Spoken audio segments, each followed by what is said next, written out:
What's going on, man? Hello, Toast hello. 27. Toast to fucking 27. Okay, so let's really back in, right? Okay, so we're doing this self-interview, right? Mm-hmm. For this project we have out, right?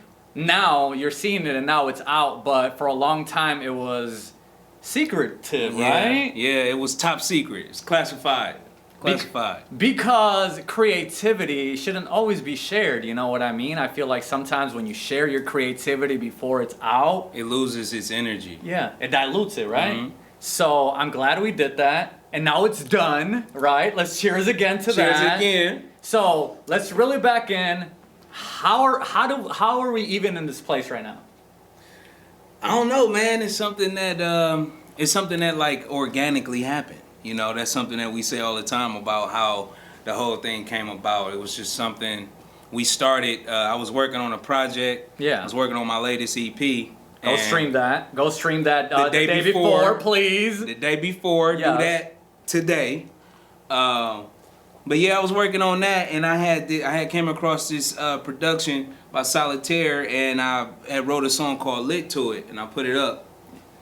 And then And what I do? like right away, you hopped on there like, bro, we need to. That's the one. This is the zone that I'm in right now. Yeah. So I'm like, well, shit, you know what I'm saying? Let's do it. And like, what was that? Was it the same day or the day after you came through and laid the verse down? Like it was immediately, right? It was ASAP. immediately. Just so you know, if anyone sends me anything, you're gonna get it like ASAP. And this guy is the witness, right? Yes. Because 100%. I mean, we can go and we can even like talk about every record on the album, but like every time you sent me something, it just spoke to me. It made me feel good. I was like, I can't believe this guy's on the same wave. And when I mean wave, it's like creative wave. Yeah, like that fun, that, you know, I was trying to create like, you know, effortlessly and, you know, abundantly and have fun also, you know. I like that word, abundantly. And I use that a lot, actually. So I like that word. Yeah, I mean, that's how I was creating. Like, I mean, I have a lot of songs because of that. But this song in particular, the Lit record, that's on the day before, go check that out. Again, cheap plug, you know what it is. That day before, all day. Like, that's a lot of people's favorite record on the project. You know what I'm saying? So, And that's a blessing. the way that we came together and Drace came through, we worked on the song, but at the same time, we had a little bit of time to talk to each other and get to know each other outside of the music shit. And we found out we had like just much more in common than I would say that I have in common with a lot of people. You know what I mean? Like, and this was one of the things that showed me like Drace is one of the people that I could, you know, have in my circle as far as this creation and all of this shit go, because I don't really deal with too many people, and that says a lot. But anyway, that means a lot, by the way. That means a lot because I'm also the same fucking way. And like, he's almost like telling this story, but like, it's literally scary how much we have alike. Like, first and foremost, I called this guy and I was like, yo, your project is called The Day Before. When are you dropping? And he said, the day before my birthday. So I'm like, all right, cool. I didn't pay no like thought into it. So like, I came here and I did my verse, and I was like, when you dropping? He said the day before, and I was like, oh, the day before your birthday. When is that? And he said September 27, and I'm like, blown away because that's my birthday too, and it's also Best Rapper Alive Day because that's Lil Wayne's birthday. Yep. So I knew what this shit was. So when we did Lit, that was magic, right? Mm-hmm.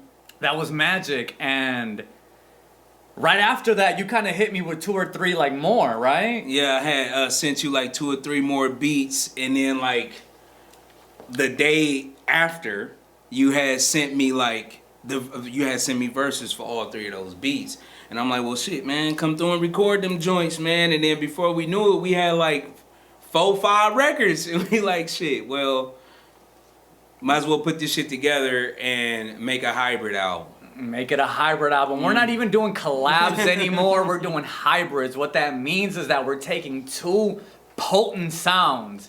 And what I mean potent, y'all, the real people know what the fuck I mean when I say potent. Potent sounds. And that's exactly what this project is like a potent sound of 2 great batches of artistry mixed together in one musical drug. You feel me? Like, I don't condone drug uses, but like music is the healthiest drug you can consume, so you're like, welcome. Ain't no way you can like walk away from this project and like be low energy. And not be high. There's no possible way. I don't think. I don't think so.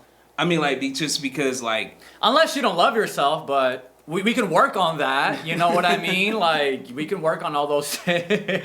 Yeah, they gonna have to say that for another project. Yeah, the self-healing project. Yeah, the self-healing project. But you know what? Like, we... Right off the bat, though, we said, right, what do we want to do? What do we want off this project? What we said? We want bangers, right? Yeah.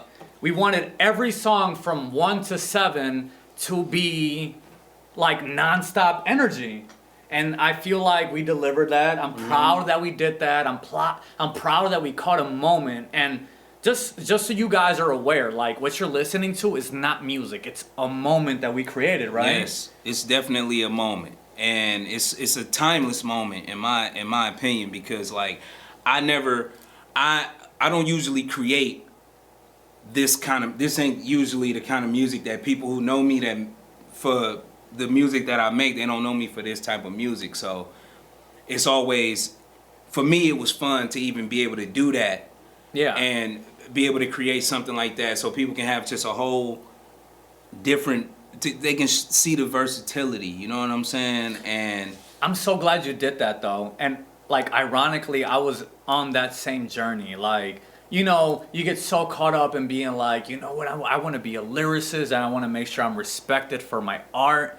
But like, I feel like this project like almost took any expectations that we have of ourselves and gave us the creative freedom to just be ourselves, ironically, right? Mm-hmm.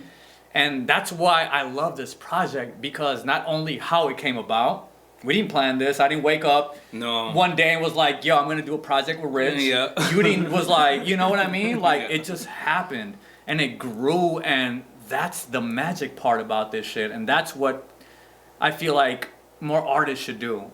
Yeah. It's like, instead of like being so concerned about like, oh, this person got this or this person got that. It's not about the accolades. It's not about the awards. It's about that passion. Because in the end, it's our job to really keep this art going.